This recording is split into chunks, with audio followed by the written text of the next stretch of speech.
Hello guys, I thought I'm gonna record this little bit for YouTube again today. I'm still on my social media creativity practice, just a little self-care and self-love treat and good learning. I really get fluent in talking on social media, if you know what I mean. It's different than like talking in real life um, because nobody really answers, but like I can fill like an hour and then after that I'm done. So I'm happy. I'm happy. And I start having creative ideas that I think, oh, I'm gonna get online later, I'm gonna share that. So I'm producing video content in my brain, which is beautiful because I'm only used to producing posts for social media, which I also learned over a year or so. Then like yeah, it gets like easy. Sometimes it's a little bit tricky if you have like a specific product or company is overall the same topic, so it's a, but yeah, you get better, you have ideas, it's beautiful, I love it. And like I've always experienced like these social media bases that I filled with very respectful, very nice people. Were only small pages that I helped with, and yeah, and with my own, it's a little bit different. I'm having a long journey. For me, it's an offering to the crowd as well as a thank you to life for that beautiful journey that I've been on. I really had this moment in August when I feel like yeah, this inner healer person, it has landed with me after these coachings and energy work before my surgery last year. Last May already. I'm so happy it's over. I really learned to show up as the healer that I am. You know, just knowing how far this goes, how deep the holding is, and how the community sees you, like how we all really learn to hold people's pain with those women's circles, like literally. It's all I needed back was this little nod, and I hear you, and then my coaching went on, and I knew she was not like numb to it, she was not just ignoring, she actually fully got the difficulty, so I really felt help. And then there was the moment where I really wanted to commit, where I really wanted to help show up for other people too, where I knew this is working on a deep level. And we are all learning to hold that together as a tribe, a big tribe. I would say we are very diverse. I have many opinions around spiritual people, but I've never not been on a spiritual journey, like I'm just a spiritual soul that I am. And then like I've been open for adventure, and I went abroad when I was 18 or 19 for summer to work in a hospital, work in a hotel, and met people from all around the globe, South Africans, Indians, like a few Austrians, like from other regions, which one later was my first boyfriend. And all the waiters were like Polish or English, and all the cooking personnel was global. And I have still have the recipes, and I never make those because some are tricky. They have glucose syrup, and I never bought it, but I can get it in Vienna. I can try fudge on with the recipe. I love the fudge. It's very nice. And so then I've started my yoga journey with 17, and so all my adult life I've been surrounded by people who sat around the fire with alcohol, but also with with grilled sausages, like having a good time and like sharing openly and like not drowning in image, being authentic, and like all the drama around relationships too.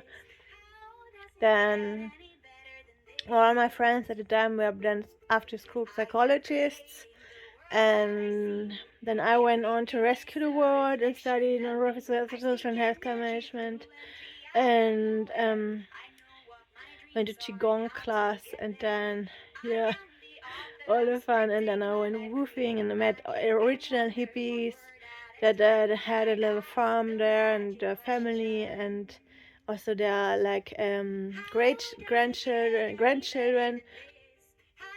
Yeah, they were lovely people. And I found the book Women Who Run with the Wolves there because that's what the grandma showed me. She wanted to wash my brains back to happiness because she felt that I've been suffering. She was so cute. I got the best like brainwashing with her in the kitchen. Like, and she was always so chatty. Like, she was responsible for cooking.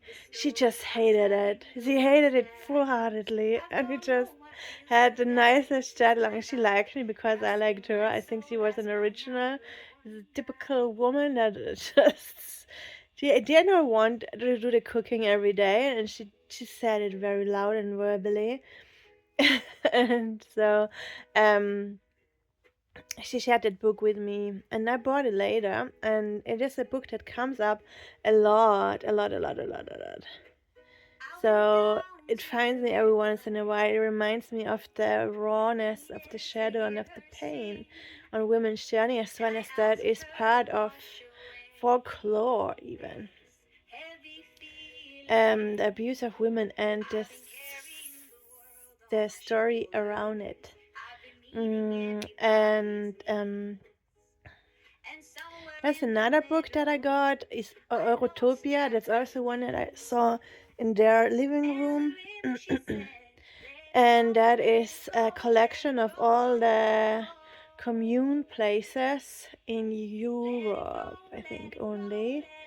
So there is a whole book, like how they're doing, how they're organized, since how long historically, can I visit or no? Like in Copenhagen, there is still a camp going. You can go there. People live their whole life over there. They created their own hippie-esque society. And I just had very strict parents, so I was running away from this society anyways. And I loved finding free people because my society is not free. It's very much controlled. But I found the free people and I found the raw and real connection that I was craving after I've studied. I've heard lots of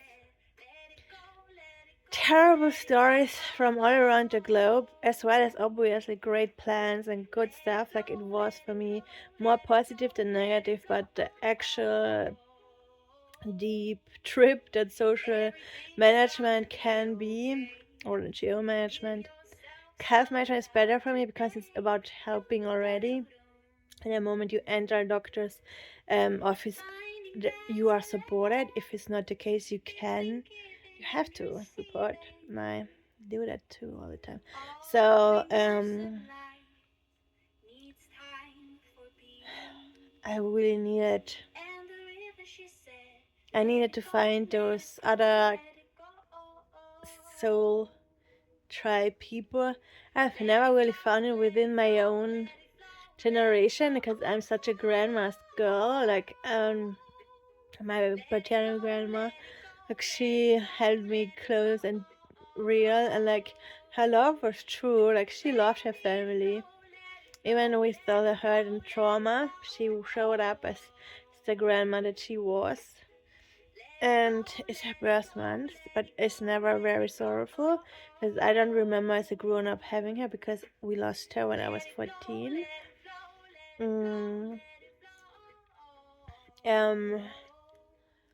And yeah, I was a little bit probably looking for grandmas that I liked, which was probably not in society because the nice ones, they were probably gone. Like, we had a very kind post-war generation towards children. It did shift 100% with growing up. They had all the expectations. And I was like, are you crazy, girl? Like, literally have to ride the waves of this modern society. I will not also be this perfect Austrian. But yeah, anyways, very conflict ridden phases with many families to this day, actually, to this day, that can be happening. So I have this book, and with finding those books and knowing that they're still out everywhere in Europe, I kind of felt settled. And I knew the spiritual people, this tribe of humans who did not um, create life around family but around community, which was I was craving when I could never find in life, and I did not have a family. Like, I am born to people, but like they were never family to me, except my grandparents. But that's a different story. And my grandma died anyways. And so the moment I had the book, I was like calm.